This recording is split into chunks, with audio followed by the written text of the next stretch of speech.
Today's project is my wife's 2014 minivan. We noticed a little drip of oil right up in the front. Looks like we've got a couple of the coolant lines that are leaking. So we're gonna change those, and while we're at it, we're gonna drain the transmission and put a new filter in. So let's get it in the shop.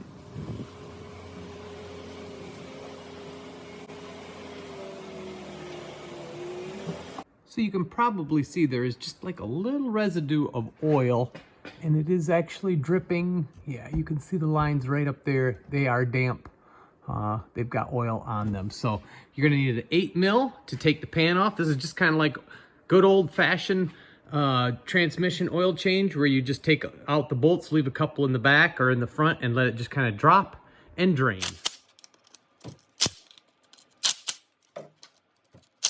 So I'm gonna leave these 4 and take everything else out.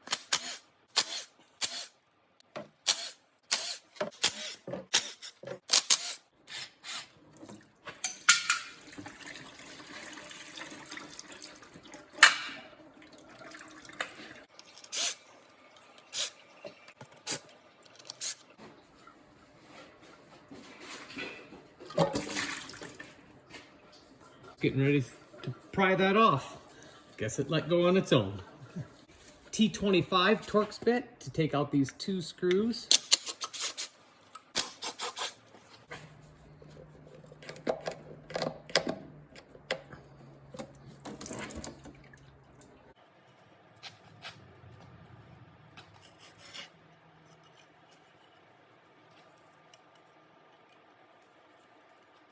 Okay, so I've got that kind of just scraped off a little bit. I'll clean it up just a little bit more, but I thought I'd get us in here, take a look. There is our magnet, and it's definitely got some gunk on it. The van does have 150 some odd thousand miles, so it's not surprising. So we'll just take that little magnet out and clean it. You can definitely see though, there's some shavings on it. Kind of neat the way that stuff just kind of almost looks like it's liquid, but it's actually metal shavings in some liquid. So I'll get this cleaned up the rest of the way, but there you can see the magnet, and there you can see there's a little bit of debris. Not too bad. Magnet is back in place. We'll just give this a little bit more cleaning because it's a little dirty on the outside. Get it nice and clean, and then it's ready to install. So here is the stuff you're gonna need. Some Mopar ATF4, a Wix transmission filter, and then we're gonna use the Dorman coolant lines for the transmission lines. So we'll start putting all this back together, and I'll put links for all of this. Actually, Amazon was the cheapest place I found for the oil, and then for these others, we can get all this stuff right there in one spot. Here's our little seal out. We'll put the new one in.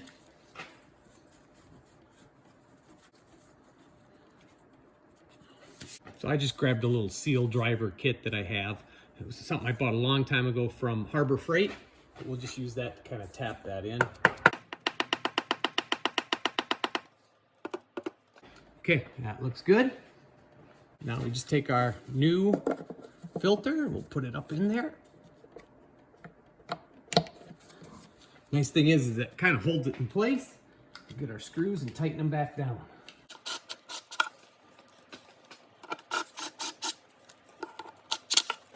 And I'll actually tighten that by hand. Okay, that all feels good. So I'm just gonna give it one more wipe just to get that off of there. But I'm using a gasket and not silicone or RTV. So that being said, not too concerned with it contaminating that and making it leak. The gasket should be able to handle it. You can do this with just make sure it starts nice and easy. And don't do that right there. Make sure your gasket's all flat. Mine is not.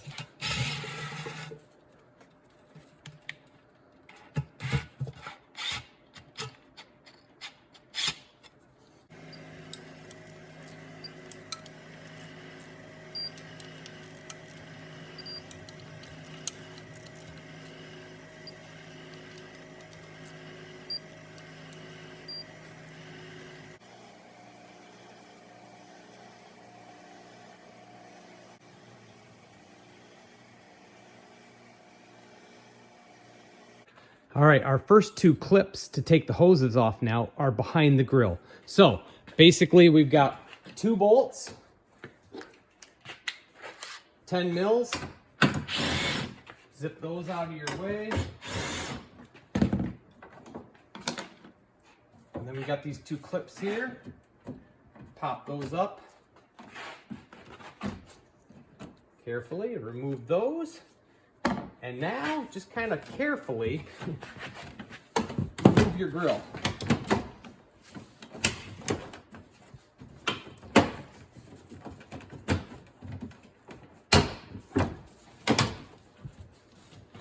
If it's real cold outside, I would not recommend doing this because these little tabs could break pretty easily. So set that out of the way, and now I'll bring you in here so you can see these.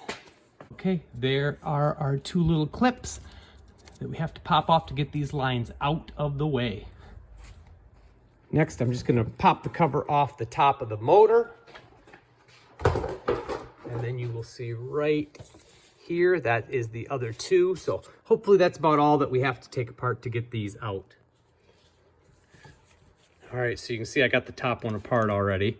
But if you could just pop these back, the little, basically they're like a safety that makes sure nothing pops out. There we go. Get that slid out of your way. You can see right here, there is the little tiny clip. And the trouble with these little clips is they're very small and they are going to want to take off on you. So just be careful. The kit did not come with a new set. There we go. I got it out.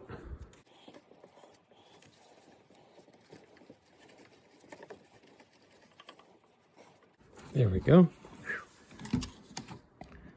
So there it is. Do not lose those little clips.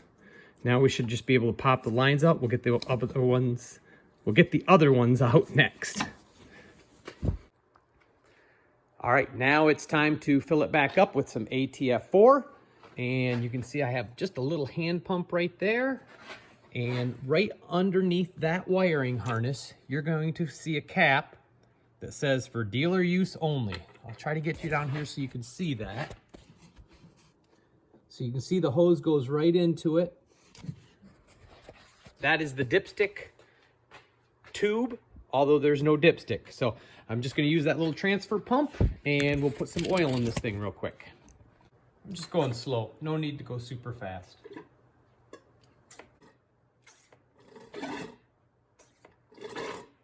Okay, that one's empty. Just put the next one on. So this is actually the last one. So the system holds, I believe, 5.5 quarts. I'll put a little thing up on the screen if that's correct. You don't want to overfill it. And then we got one more thing we're going to do before we go crazy and put too much oil in. This is a universal dipstick. There it is. I will again put a link in the description. So you just go down, find your vehicle. So ours is a Dodge Caravan, 2008 to 2015, 62 TE transmission. So we go to chart B, which is on the other side. So here is the instructions on how to use that universal dipstick. And from what you read right here, you push it all the way until it touches the bottom of the oil pan and then pull it out. And then it does have a little asterisk. If it's cold, 2 minutes idling at 55 plus. When it's hot, 15 plus miles of driving. So we have a cold transmission. So we're going to go ahead and run it through all the different park, reverse, with our foot on the brake, do all that. And then after about 2 minutes, we'll check it. Okay, now that we followed our procedure here, we're just a little bit over 2 minutes on idle time. So we should be in about the 15, I'm gonna guess 15 to 20. So let's go see what it looks like when we put the dipstick in. So we run it down until it hits the bottom of the pan, pull it back out, and I don't know, there you go, you can see it. We are at right about at that 15. So hopefully you can see those little numbers on that dipstick. All right, so I'm gonna call it good and take it for a test drive. Actually, before we go on a test drive, I just wanted to make sure I don't have any leaks there.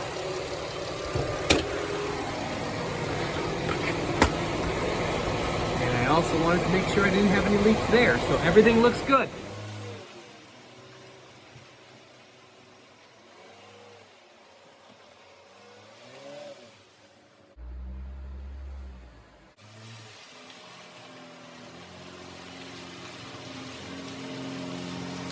All right, should be up to temp. Drove it for about 15 minutes. So it should be around 45 this time.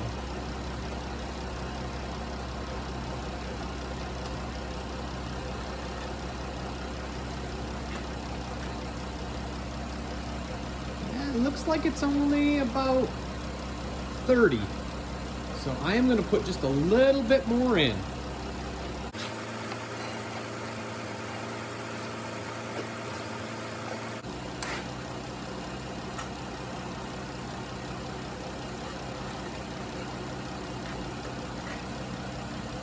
All right, there, we are just about right on the 40. So I'm gonna say that's good. All right, the van is all put away and it shifted out good. Everything seemed fine. So hopefully the wife will be happy with that. Like I said, I'll throw a link for everything I used from Amazon in the description. I hope this project helped you. Thanks for watching. I'm gonna go see what's for dinner. Okay, like I said, that was my wife's vehicle. She said I did a good job, so she made me some tenderloin with some squash and Sweet potato. Sweet potato.